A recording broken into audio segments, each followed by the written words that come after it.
A therapist tries.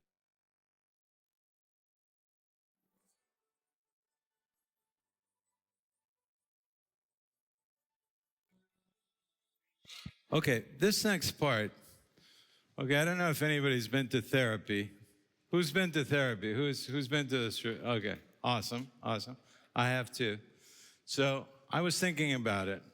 I was thinking about, you know, how a therapist tries to dissect personality, dissect, things about your life and so on. So I thought about what four personalities or what four entities, what four archetypes, types would be a good description of a cinematographer.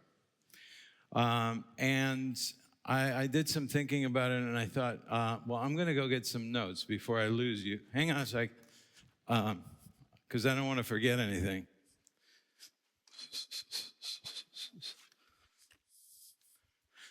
So I think in my mind there are four really unique characters which are part of who we are as cinematographers.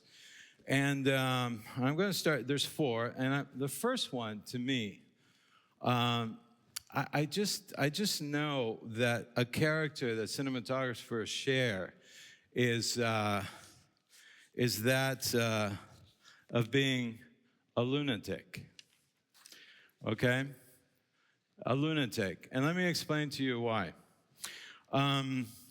There's something about being passionate. There's something about declaring that you're going to do this great movie, that you're going to have passion.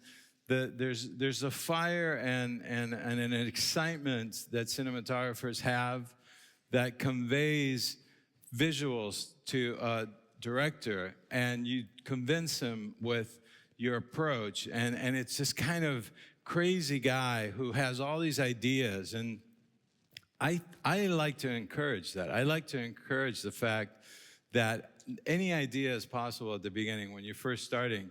So you need some kind of crazy guy there throwing out ideas, saying, oh, I could do this, I could do that. I'm going to tell him I can do that. I don't know how I'm going to do it, but I'm going to figure it out later. So there's a side to us that's crazy, that's sort of like the lunatic. And that's what I call the lunatic cinematographer. Then there's another side to us, which is an architect, okay? So this is the person who thinks about schematics. And, okay, so what are all the parts that are going to be in my work and in this movie? That he's like the guy who comes in with the plans, the architect. He or she is coming up with, for example, here he's a planner. It's all about structure. It's about managing your time. If you have a movie that's only 25 days, you can't have these great ideas of doing things that are going to take a really long time. So this is all like the architect and kind of thinking backwards as how the hell am I going to do this and what is my plan? So that's the architect part of us. Then there's the mechanic side of us, right? So this is the guy or the person who gets the tools and thinks about what box or camera he's going to use and what lenses you're going to use.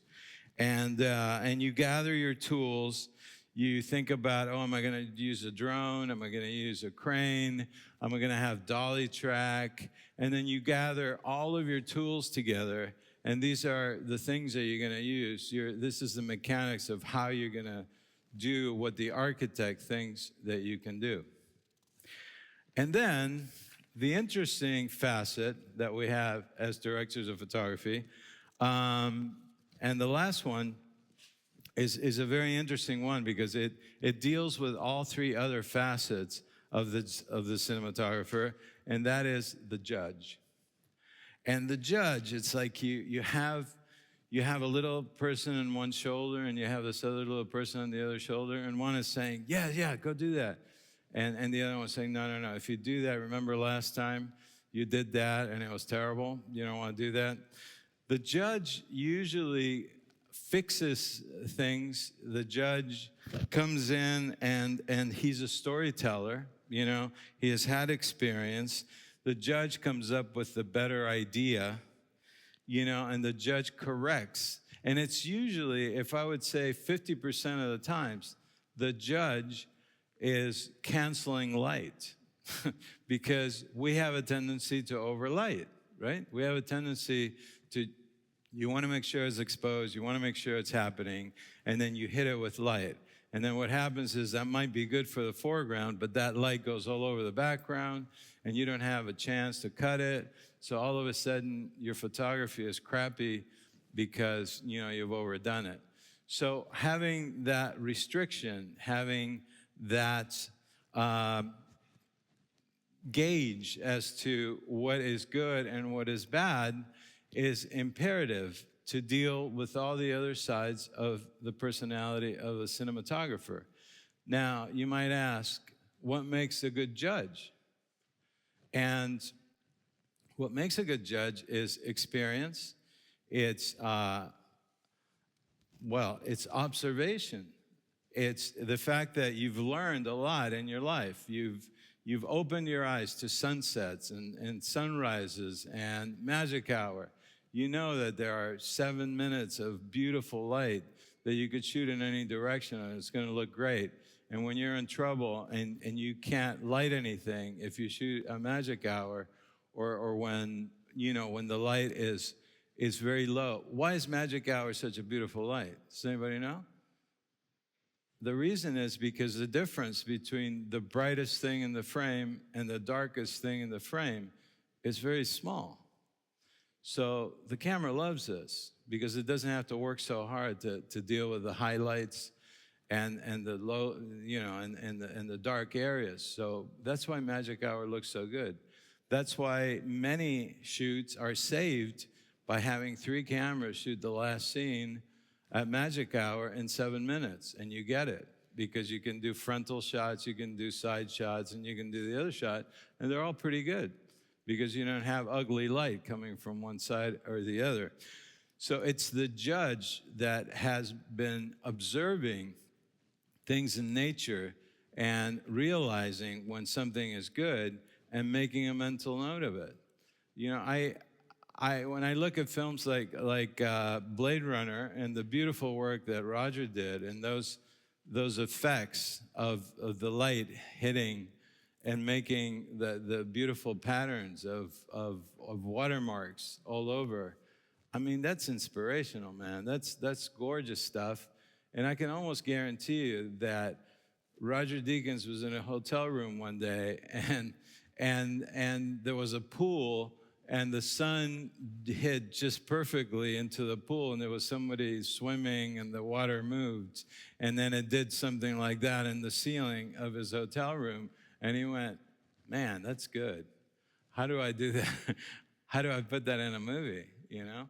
Or maybe not. Maybe he's just naturally, you know, he's a brilliant cinematographer, so you don't know where it came from.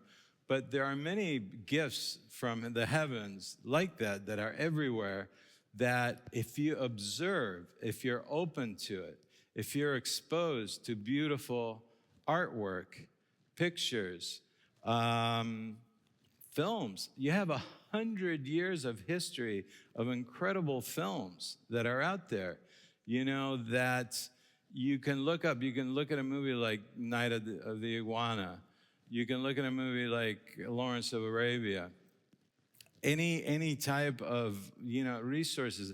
All of our great cinematographers, you know, you go back 10 years, 15 years with Caleb Deschanel, you know, movies like The Right Stuff and Being There, one of my favorite movies. The movies of Conrad Hall, you know, as we said, Bobby Fischer and Road to Perdition. I mean, come on. It's just eye candy. It's food for the soul. It's food for the judge. Because when you're on a set, you're going to recognize things that you've seen before that are beautiful, and you're going to want to do your version of it. And the beauty of it is, and the reason why we don't mind talking about what we do is because we inspire each other. And that's what it's all about, man, because I can't even imitate my own work. If I try to do a shot from another scene that I didn't get, it's never going to be exactly the same. So you can do your own version of something that Chivo shot, or something as an homage. There's no way to copy ourselves. That's why we don't care to talk about what we do, to share it, because we want to encourage pushing the envelope and continuing to recognize really beautiful visuals that, we can come back to and recreate. And it, there are rules to this type of thing where it doesn't happen overnight. Being a cinematographer is learning a new language. And you don't learn a new language right away. You learn, in the first 3 months, you learn enough words. I was 14. It took me 3 months to learn English, to just communicate. It took me another 6 months to actually talk when I was 14 years old. And then it took a year for me to speak without an accent, properly, proper grammar, and so on, because I really wanted to. It's something that I really strive to do. And lighting is the same way. It takes time. You can't just learn. People get impatient. Well, how do I become, a master cinematographer? It doesn't happen quickly, but those are the ingredients. They say that it takes 10,000 hours to become a master at something, in music, playing instruments. So I did some numbers, okay, and 10,000 hours, if you work 8 hours a day, 6 days a week, that's 4 years. So not that you're going to work every day, obviously that's hard, but there's a framework for it. That to become proficient and you have the things that you need around you. You can see it, you can visualize it in films, you can recognize it in real life. And it's all within your grasp, okay? So I give you that as my advice.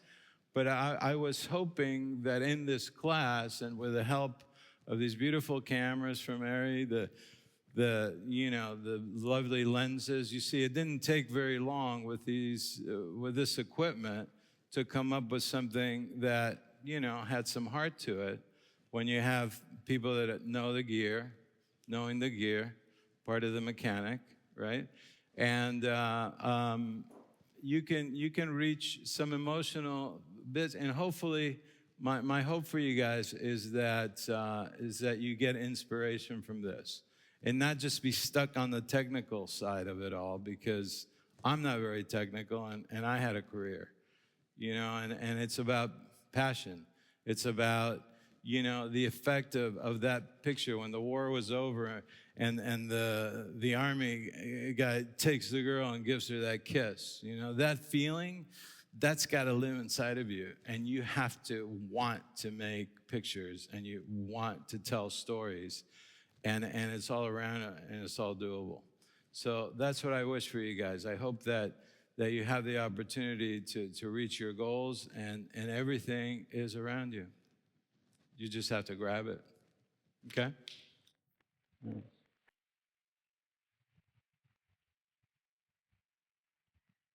So,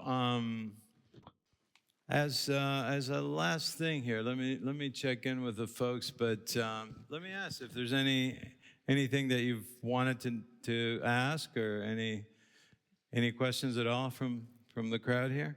Anything? No, everyone knows everything. Just quick question, going back to therapy. Is there kind of tricks that you do, or when you feel that there's no inspiration, or you're locked in some kind of idea and you can't let it go, something like that? What do you do, kind of thing? To get inspired?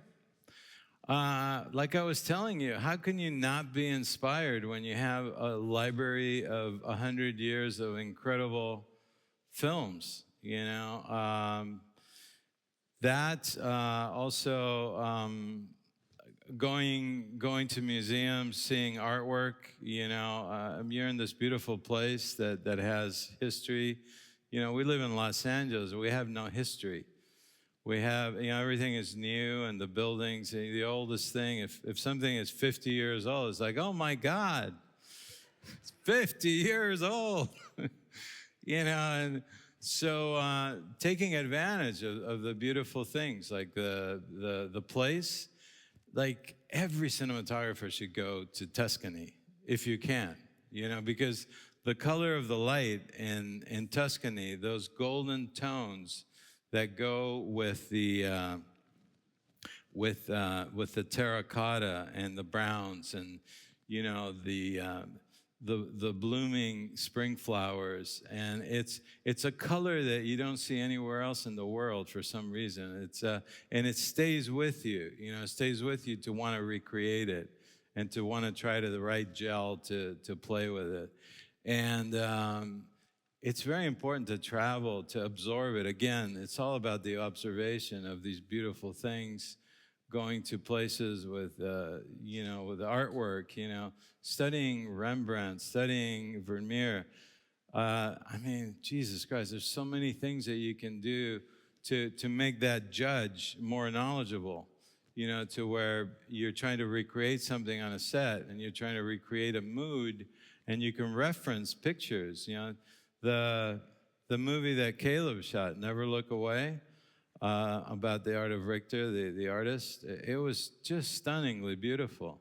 It was muted colors and not just the artwork, but the faces, the delicacy of all of his pictures, which were references from inspiration that Caleb and the director got from the artist and from other sources, photographs. You know, so it's almost like not to get inspired when you, well, of course, if you're not working and you haven't worked in a year and you're depressed, you know, I understand that because it happens and it's hard to get. But this is why it's so important to never stop learning, never stop being exposed to beauty, and it's all around us, you know. And if you get bored of going places, get movies, you know, and there's access to everything. Can you imagine? You know, like all of the best work of all of our ancestors and the great cinematographers in our history, 100 years history. Can you imagine what you would learn if you watched every best cinematography Oscar winner for the last 50 years? What knowledge that would be? That's a great assignment, isn't it? To lock yourself, if you're going to be depressed, lock yourself in a room, you know, and take the 50 best movies of all time, or the last 50, you know, that won the Oscar, and infuse all of this exposure to beauty and great visuals. You know, there's really no excuse not to engage and become more of an observant, so that you can get inspired and go out there and try to evoke some emotion. This is what we do. Cinematographers evoke an emotion and tell a story, and we have the tools to do it, and it's all within our reach. So I'm going to leave you guys with that. I think we've covered a lot of stuff, and it's been a long day, but I think it's a wonderful place to wrap it up, and I really wish you all a great success. Okay? Thank you.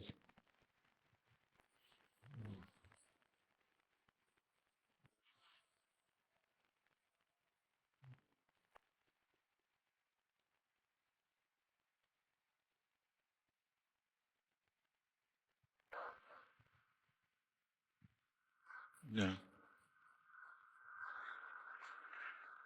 Thank you so much again. Pleasure. It was a pleasure having you. It was great. I think people learned a lot.